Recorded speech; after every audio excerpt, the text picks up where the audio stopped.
This segment of the news is brought to you by Sun Oil Limited. Welcome back.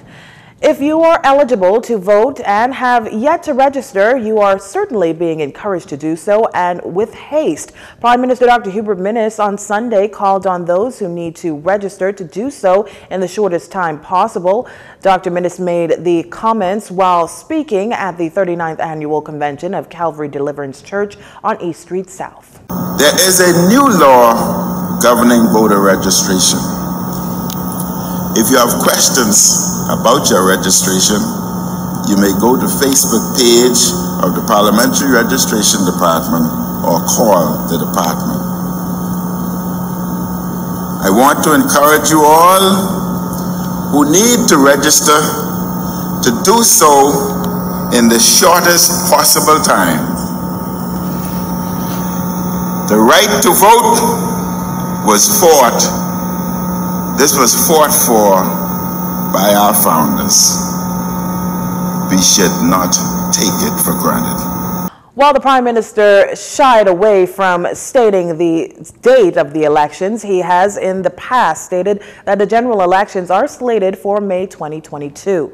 On Sunday, Dr. Minnis noted that Bahamians should be proud of democracy. It is a time to take pride in all we have accomplished as a sovereign nation over the last 48 years. One of the things we should be most proud of is our democracy.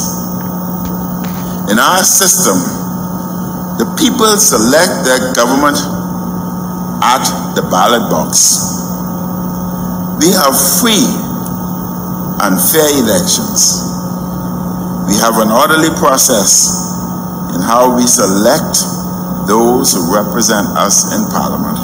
Registered voters already on the current register are not required to register to vote again following the Parliamentary Elections Amendment Bill 2020 passed in Parliament late last year, which established a permanent voter register. According to Acting Parliamentary Commissioner Lovato Duncanson, some 189,346 people are currently registered for the upcoming general elections.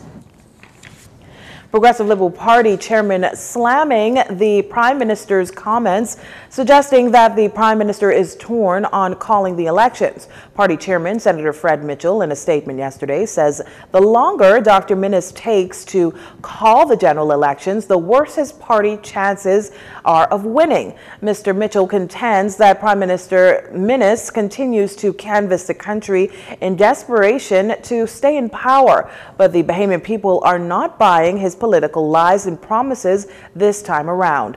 Mr. Mitchell says the Prime Minister has squandered the people's trust with empty promises and bad decision making.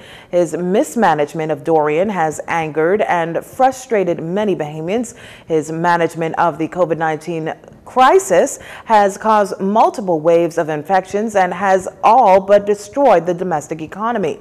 Bahamians believe the pandemic was used to enrich F&M friends and political insiders, which is placing undue burdens on the general population, he says.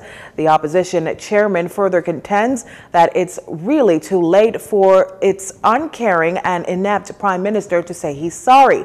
The general elections are due in May 2022. But the Bahamian people have been fed up for a long time. The magistrates' court at Nassau Street were extremely busy again today, with suspects being charged with crimes ranging from murder and rape to stealing and breaching the COVID-19 emergency orders. Jarino Saunders was at the courts today and files this report. The Royal Bahamas Police Force continues to do its best to bring to justice those in the community insisting on committing crimes, especially murder.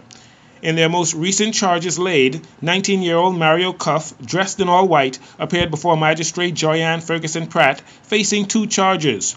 The first charge Cuff faced was murder. It is alleged that on Thursday, June 24th, along with others, Cuff caused the death of Gladstone Francis. The second charge accuses Cuff, along with others, of attempted murder of Savannah Francis during the same incident on June 24th. A police report shortly after the June 24th murder on 1st Street, The Grove, says a light-colored mid-sized vehicle drove alongside the 2 victims and shot them. Cuff was not required to enter a plea. The Crown will proceed with a voluntary bill of indictment. The trial date has been set for November 30th. Cuff, who was supported by family members outside the court, was denied bail and remanded to the Bahamas Department of Corrections. In another matter, before Magistrate Joyanne Ferguson Pratt, 20-year-old Timothy Forbes, sporting long dreadlocks and dressed in a blue polo shirt with red and white stripes, was charged with possession of an unlicensed firearm and ammunition. Particulars say on Friday, July 2nd, Forbes was found to be in possession of a black 9mm handgun and 8 rounds of ammunition without a license for the same.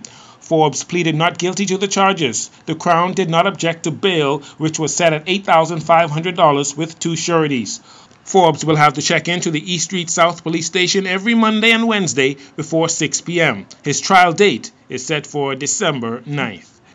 Jurino Saunders for JCN News. Crystal Cruise is kicking off its first cruise throughout the Bahama Islands, which is expected to bring thousands of visitors to the country every month. Here's Laurencia Smith with that story. Amidst the COVID-19 pandemic, the country's tourism product continued to strive. On Saturday, the Bahamas celebrated the debut of the Crystal Port home porting at the Nassau Cruise Port with its flagship cruise, Crystal Serenity, setting sail on a 7-day voyage throughout the Bahamas. Some 900 cruise passengers on board that ship. Minister of Tourism Denise Otiagla says that is a very unique cruise because it's based in the Bahamas, while adding this. So historic in two events. First, home porting. Of course, we've never done that before, so I'm very proud that the Ministry of Tourism has been able to pull off this home porting concept, and second of all, to secure as one of our home porting partners Crystal Cruises that has embedded their entire cruise in the Commonwealth of the Bahamas, touching a number of family islands. So very historic, very unique, very proud. The minister says this partnership signals a significant milestone for cruising in the Bahamas, as the boutique Crystal Serenity ship offers the potential to bring back economic empowerment throughout our communities. Now the ship is set to visit Bimini, Cat Island, Great Exuma, Long Island, and San Salvador. And for the most part, all of those islands have had manageable COVID-19 numbers. However, recently Bimini curfew was adjusted due to a spike in cases on that island. The minister says it's frustrating. Until we get fully vaccinated, this is just going to be how it goes. And until our levels get up to the desired 70–80%, there are going to be spikes from time to time. It's very frustrating. It is very frustrating. And for those of us that have been fully vaccinated, it's very frustrating when these spikes occur, and it drives home our message from the government, which is continuously to get vaccinated, because this is the result if you don't. The Director General Joy Jubileau, highlighting Crystal Cruises, says the cruise line differs from other cruising experiences. I think too what is absolutely critical is the fact that when they go to the family islands, they arrive at 7 a.m. in the morning and they don't leave until 7 p.m. at night. So that differs completely from the normal model of a cruise stopover, which is 6 hours, 7 if you're lucky. So people can get off and have a full day experience.